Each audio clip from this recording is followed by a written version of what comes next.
Vous êtes un entrepreneur de la relève? Faites comme des centaines d'autres jeunes producteurs chaque année. Demandez-nous de vous accompagner dans votre réussite grâce à nos programmes d'assurance et protection du revenu et de financement.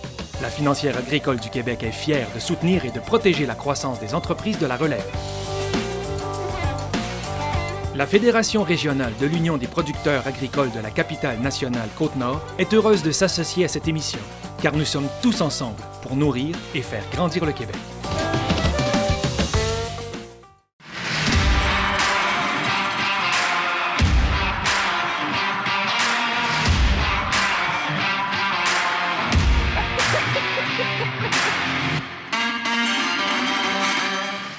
Bonjour à tous et à toutes et bienvenue à La Voix agricole. Cette semaine, on parle d'un thème un peu plus sensible qu'à l'habitude. Nous allons discuter des incendies à la ferme. Pour ce faire, nous allons rencontrer Nicole Simard de la ferme du Gouffre à Baie-Saint-Paul. Et également, nous allons aller rencontrer Damien Girard des Viandes Bio de Charlevoix du côté de Saint-Urbain. Alors sur ça, je vous souhaite une très belle émission.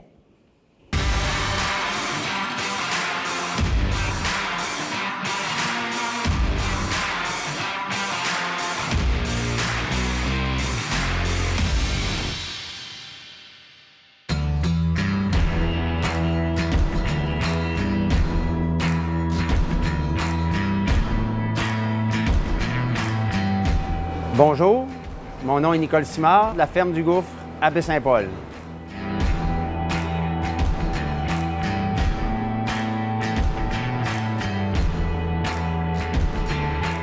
Présentement, moi je suis la 6e génération de Simard sur la ferme. Mon père s'est installé ici en 1956, après avoir acheté de son père. Moi j'ai acheté de mon père en 92, celui-ci a embarqué dans l'entreprise en 96. Puis les deux enfants, Yannick et Josiane, vont être la 7e génération à prendre la relève de l'entreprise agricole.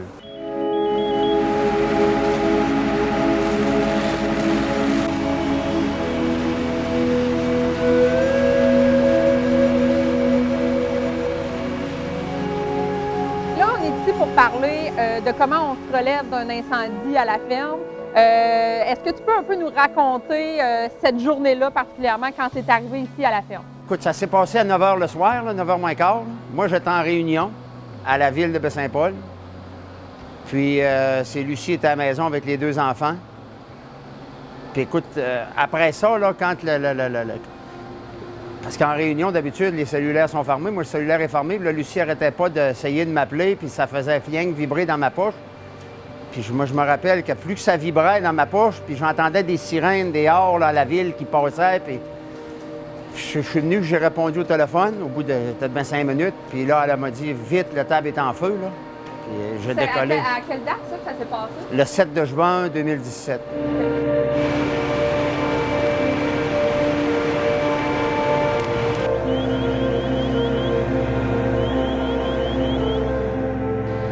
Là, j'ai sorti, là, je sais que la table où j'étais assis à l'hôtel de ville a viré à l'envers, j'ai décollé en courant. Puis en sortant dehors, là, on voit la ferme chez nous. L'hôtel de ville est à côté de l'aréna, je voyais le panache de fumée qui montait dans le ciel.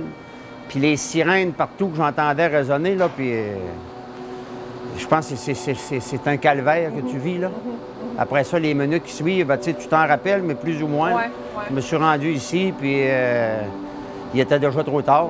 Là, tu te ramasses que c'est la police qui t'attend, puis tu peux pas t'approcher des bâtiments. Puis le lendemain matin, il y a encore du brasier, là. Puis là, tu te promènes, là, puis c'est pas beau, c'est pas beau. C'est pas des images qui sont belles à voir, là. Tu vois tous tes animaux couchés un à côté de l'autre, morts, là. C'est horrible à voir. Et qu'est-ce qui a déclenché cet incendie-là? Est-ce qu'on connaît la cause? Ils n'ont pas été capables de mettre vraiment, d'identifier, là. C'est un problème dans les boîtiers de ventilateurs, là, une surchauffe dans ce coin-là, là. OK. Parce que cette journée-là, on était au mois de juin, au début de juin, puis on était en canicule en 2017, là.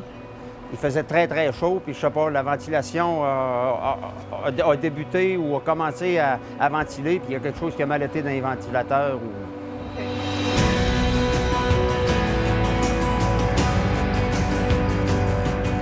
C'est quoi les étapes qu'on doit faire quand, un coup, l'événement est fait, là? en tant que producteur agricole, là, on n'a plus de vaches, on n'a plus de lait à tirer, on n'a plus rien, on n'a plus de bâtiment. C'est quoi les étapes qu'on doit faire pour continuer d'avancer, là?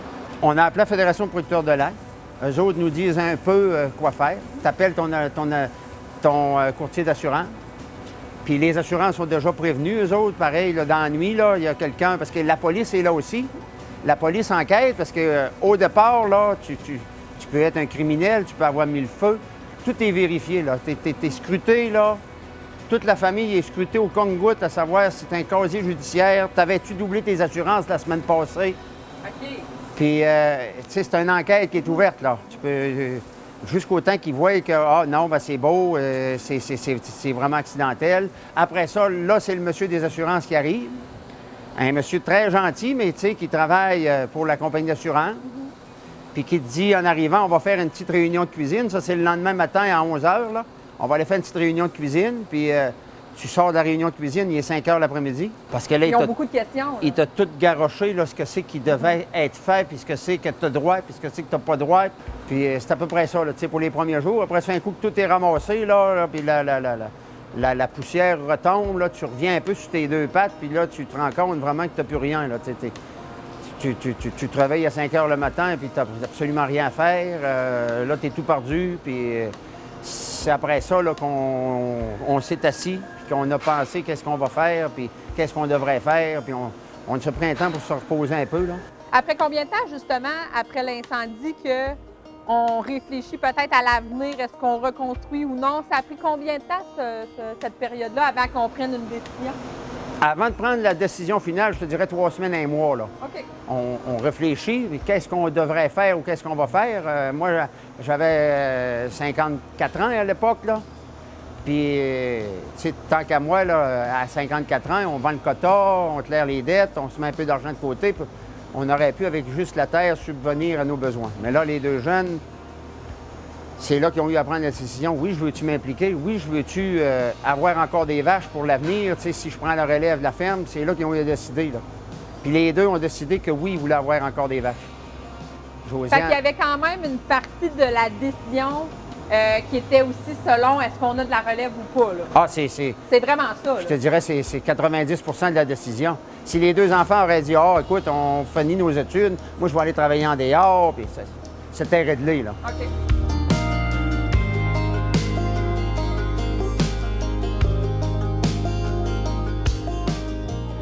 Le veau est reconnu là, par la puce qu'il y a dans l'oreille, là. OK. Puis lui, ben, il sait que tel veau, là, gars, il a le droit de boire 6 fois dans la journée. Fait que quand il va, soit qu'il n'y a rien qui sort, soit que s'il a le droit, il va sortir une quantité. Oui, le lait est fait automatiquement en faisant la lecture. C'est ça, c'est du lent poudre. Oh oui, il est là, là. Hey, ça sent bon, ça? Ben oui.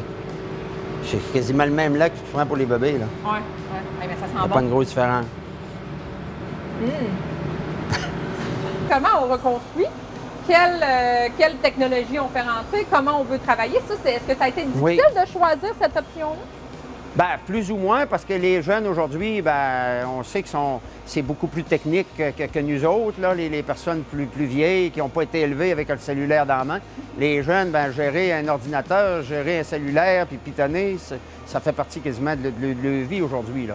Fait que pour eux autres, la traite robotisée, on est allé voir plusieurs fermes. Puis c'est sûr que la décision était prise que ça va être une ferme avec des robots de traite.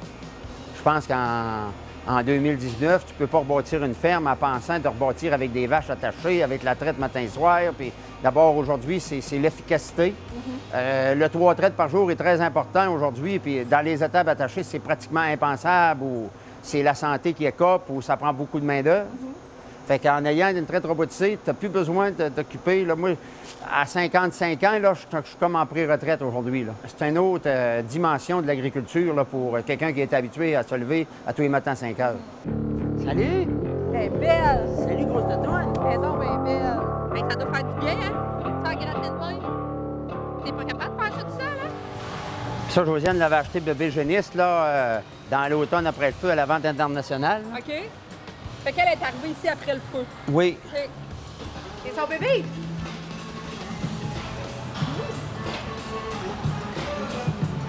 Elle, Dixie, sa mère, là, est 19e au Canada en frais d'index. Là. Ça, c'est bon? Ben oui, c'est bon. OK. du caca. C'est le caca de vache Du caca. avec la machine là-bas, là. Il est séparé. On enlève le liquide de dedans. Regarde, c'est juste la fibre, ça là, qu'il y a dans le fumier. Avant là, l'incendie, là, la table, on achetait pour 40 000 $ de rip et de paille par année Pour que les vaches soient couchées là-dessus. pour les mettre Puis là, là-dessus. aujourd'hui, tu Zéro. Zéro? Zéro. C'est tout ça? C'est tout ça. Ah ouais. Mais ça sent le sable. Ça sent comme le sable. Oui, puis c'est... Tu mets le Mais pied... tu mélanges rien d'autre Regarde, avec ça? c'est moelleux, regarde, tu cales Ben oui, là-dedans, là. ben oui, c'est confortable. Les vaches sont comme sur un gros coussin de 8 pouces de paille, là. Mais tu mélanges rien là-dedans. Absolument rien. Ça sort de même. Ben voyons. Est-ce que c'est complexe faire la construction de A à Z d'une nouvelle ferme? Oui, c'est complexe, mais tu sais, on est en zone verte, là. Parce que on pense toujours, comme le monsieur des assurances nous disait, gardez votre béton, c'est vos droits acquis, mais quand tu passes au feu et tu perds 100 de ton entreprise, tu n'as plus aucun droit acquis après. Ah, OK. Tu recommences à zéro. OK. Puis on est en zone agricole, fait que c'était bien facile de rebâtir à la même place. Tout ce qu'il fallait faire, c'est excaver puis gruger à montagne comme on a fait par en arrière, là. Vous avez quand même agrandi. Oui, on a agrandi le site parce qu'on est sur le roc, fait que c'était solide pour reconstruire des silos, parce que les silos étaient toutes perte totale aussi, là. C'était plus facile d'être ici que d'aller s'installer dans le milieu du champ en bas. Parce qu'en bas, c'est de la grosse argile, puis c'est un sol qui est flottant. Fait qu'ici, sur le roc, puis après ça, bien, on voit quand on se promène alentour, on a une belle vue, puis on est bien placé. La ferme est bien située.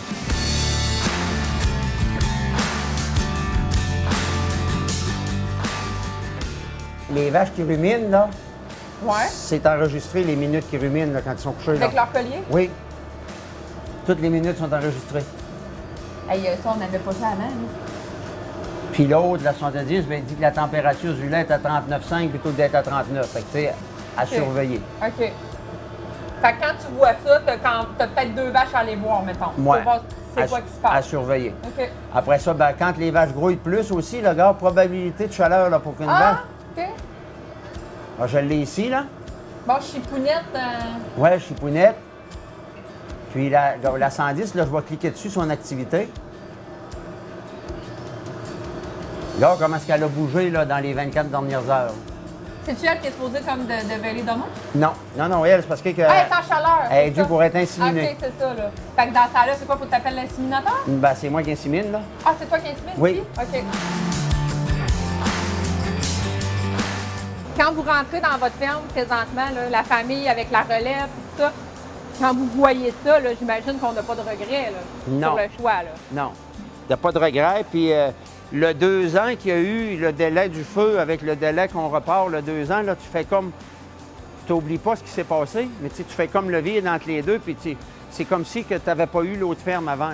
Moi, en tout cas, ça nous a permis de pas oublier, mais on repart en neuf, puis on ne se rappelle plus de ce qu'on avait avant. Là. Le positif a pris le dessus. Là. Oui. Bon, on vous souhaite un bon succès pour l'avenir. Merci beaucoup, Nicole. Merci beaucoup. Merci.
Le réseau Agri-Conseil est fier de soutenir la relève agricole ainsi que les producteurs agricoles de la capitale nationale dans leurs divers besoins en matière de services conseils.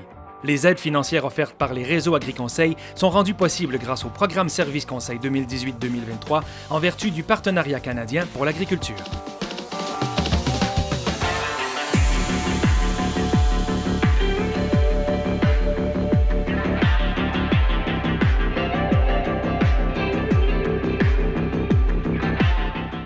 nom est Damien Girard, propriétaire des viandes biologiques de Charlevoix. Et on est ici à la nouvelle porcherie à Saint-Urbain.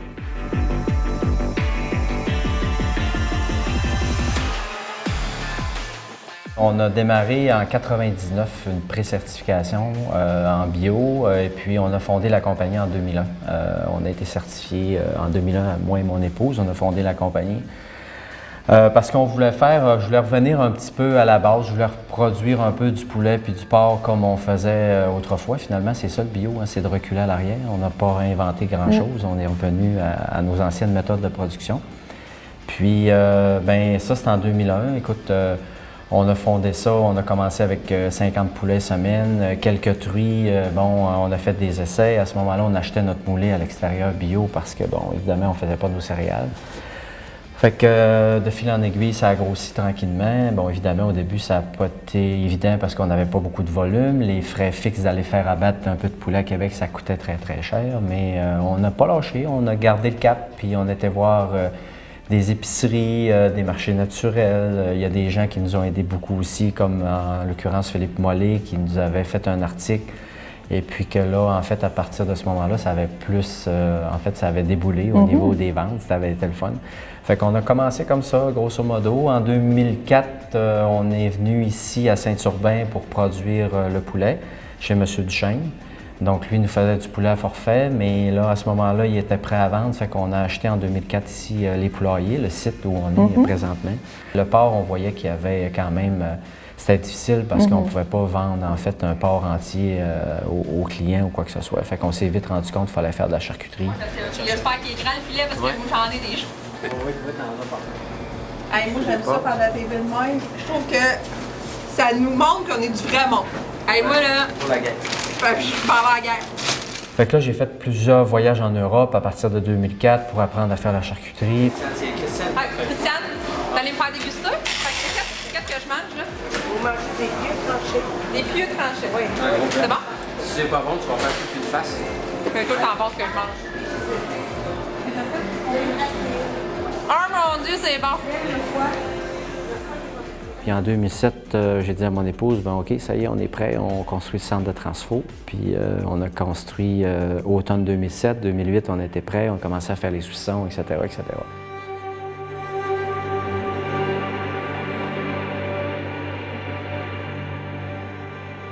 1er novembre 2017.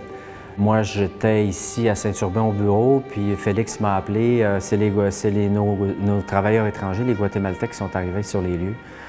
Puis à ce moment-là, il était déjà trop tard parce qu'il y avait déjà une bonne partie d'enflammée au niveau de la porcherie. Je te dirais peut-être le tiers qui était déjà en flamme. Donc ça couvait peut-être depuis la nuit, on ne le sait pas trop. Les origines du feu, on a essayé de les détecter, mais ça a été très, très difficile. Même au niveau des assurances, on n'est pas été capable. Fait que, évidemment, quand tu arrives sur les lieux, c'est pas évident. C'est un sentiment de départ.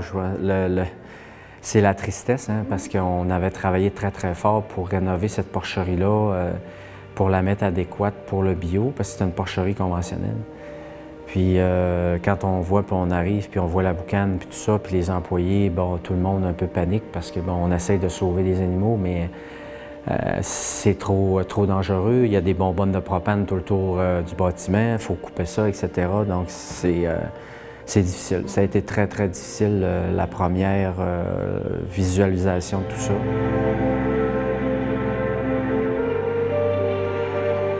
Fait que ça a été la première étape. On a appelé notre assureur. L'assureur nous a dit, écoutez, il n'y a pas de problème, on prend ça en charge, etc., etc.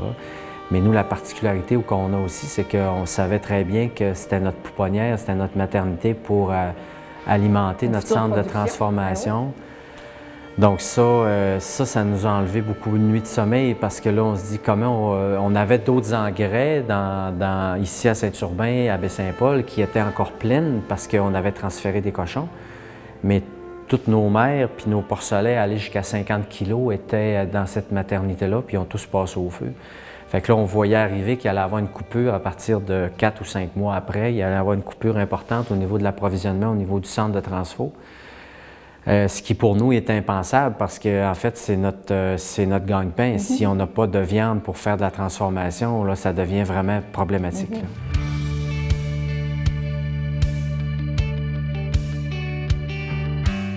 puis on a demandé au CarTV une dérogation pour 1 an pour avoir des porcelets conventionnels achetés à 15 kg. OK. Nourris dans nos engrais qui étaient encore là, évidemment. Puis nous, on avait nos céréales qui étaient présentes dans nos silos parce qu'on venait juste de finir les récoltes. On était le 1er novembre, mais nos silos étaient pleins. Fait qu'on s'est dit, OK, on demande une dérogation. Ça a été quand même assez proactif. Les gens, je pense qu'ils ont vu vraiment l'importance de tout ça. Le CarTV ne donne pas beaucoup de dérogations à ce niveau-là, mais on l'a eu. Donc, on a été vraiment privilégiés. Donc, 3 semaines après, on rentrait des porcelets d'une ferme de M. Jean-Yves Gauthier, qui est ici dans Charlevoix. Donc ça, c'était le fun parce que les porcelets, au moins, venaient de Charlevoix, évidemment. Puis eux, ils ont bien compris, puis ils nous ont servi. Eux, il y avait un peu trop de porcelets, fait que ça faisait leur affaire, puis nous, ça a fait notre affaire. Fait que là, en fait, quand les engrais ont été repleins de cochons, bien là, ça a enlevé beaucoup un poids sur nos épaules.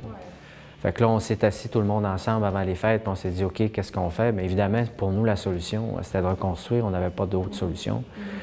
On ne pouvait pas acheter du cochon ailleurs parce que le nom de notre entreprise, c'est les viandes biologiques de Charlevoix, donc on peut pas... Faut que ça arrête. On ne peut pas faire ça à nos consommateurs. Fait que on a décidé de commencer le processus de construction. On était quand même là en décembre, puis janvier, on est allé au Port Chaud, on a regardé un peu les nouvelles constructions, des idées, on a été visiter des choses. Puis là, bien, ça a commencé à se mettre en place.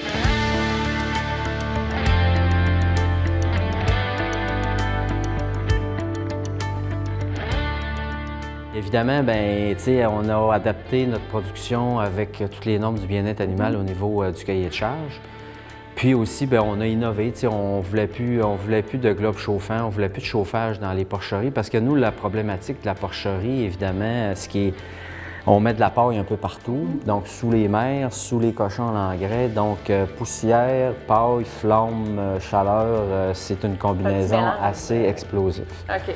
Le coût du chauffage est vraiment important dans la donne de la production biologique.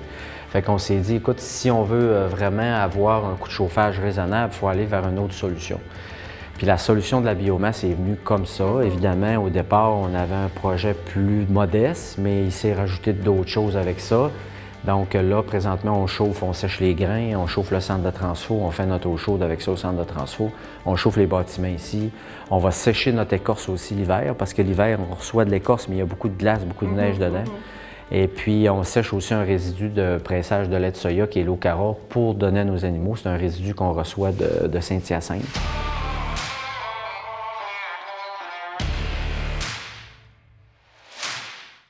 Le 1er mai 2018, on commençait la construction. Wow. Puis il fallait entrer des cochettes là, pour le 15 septembre pour avoir des porcelets le 1er novembre parce que notre dérogation finissait. Fait qu'on avait beaucoup de pression. On avait loué une porcherie à l'extérieur du site ici pour mettre des cochettes pour déjà les inséminer. Fait qu'on a rentré les cochettes ici le 11 ou le 12 septembre, puis ils cochonnaient le 15 septembre. Puis après, bien, la construction, on a suivi les porcelets tout le temps. C'est toujours les porcelets qui nous poussaient parce que l'engrais n'était même pas démarré quand on a commencé à rentrer les cochettes, bien, ou très peu. Fait qu'on savait qu'on avait tant de jours avec la pouponnière et tout ça. Fait qu'on a eu beaucoup de pression. Ça a été quand même, bien. On a une bonne équipe de construction aussi où on s'est beaucoup impliqué. Puis, on est arrivé dans tous les délais, mais sauf que ça a été une année assez intense. Vous avez vécu cet incendie-là. Est-ce qu'une de vos motivations, c'était le fait que, bon, vous aviez de la relève, vous n'êtes pas nécessairement encore très vieux non plus, il vous reste des belles années. C'est aussi une source de motivation pour dire, bon, OK, on reconstruit, on le fait bien, puis on le fait à l'image aussi des valeurs de nos enfants. C'est un peu ça aussi? Bien évidemment, le lendemain, quand on s'est réunis, ou même les semaines après, Félix, qui est mon fils, qui lui avait étudié à la Pocatière en production porcine, Elsa aussi était à la comptabilité. À ce moment-là, Alexandra n'était pas avec nous. D'emblée, ma blonde aussi, Natacha, est une personne quand même assez très positive. Puis on a dit, bon, écoute, c'est sûr qu'on reconstruit. On ne pouvait pas reconstruire. De quelle façon, à ce moment-là, on ne le savait pas encore, mais la décision a été prise quand même assez rapidement. Oui, par rapport à la relève, par rapport aussi au fait qu'on a besoin de viande de Charlevoix pour alimenter notre centre.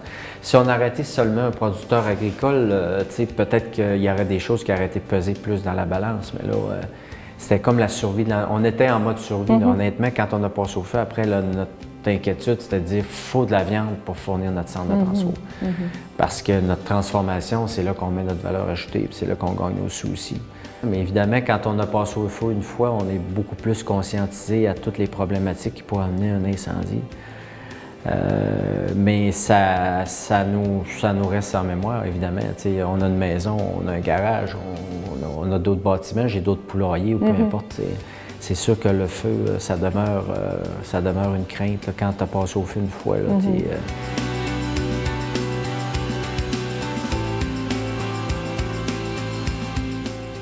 fait que là, on est passé de la tristesse, de la déception, du découragement à vraiment une motivation vraiment importante.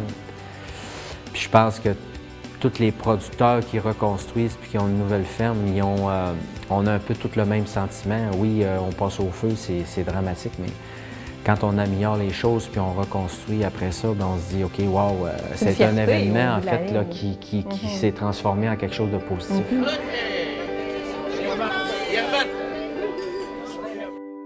Merci d'avoir été des nôtres pour cette émission de La Voix agricole sur les incendies de ferme. Merci à nos deux invités de cette semaine, Nicole Simard et Damien Girard. Et comme vous avez pu le constater dans le cadre de l'émission, lorsqu'un incendie survient à la ferme, bien, les producteurs qui ont envie de reconstruire peuvent le faire en se souciant du bien-être animal et également de tout ce qui est environnemental et en mettant en place des nouvelles technologies également. Alors sur ce, je vous souhaite une très belle semaine. Cette semaine, une émission un peu spéciale. Nous allons aller découvrir le camp d'entraînement agricole à Sainte-Anne-de-Beaupré. Chapeauté par le coordonnateur Xavier Desmeules, nous allons aller découvrir des jeunes entrepreneurs dans le maraîchage biologique. Cocom anglais. Il est moins maigrichon que les cocom anglais qu'on connaît. Ce projet-là est rendu possible grâce à l'entente sectorielle des activités agricoles et agroalimentaires de la capitale nationale et de la ville de Lévis. Mais ça goûte un peu, mais tu vois qu'il n'est pas assez prêt. Là. Il n'est pas assez sucré. Ça sent bien. Quand tu as soif, c'est bon pareil.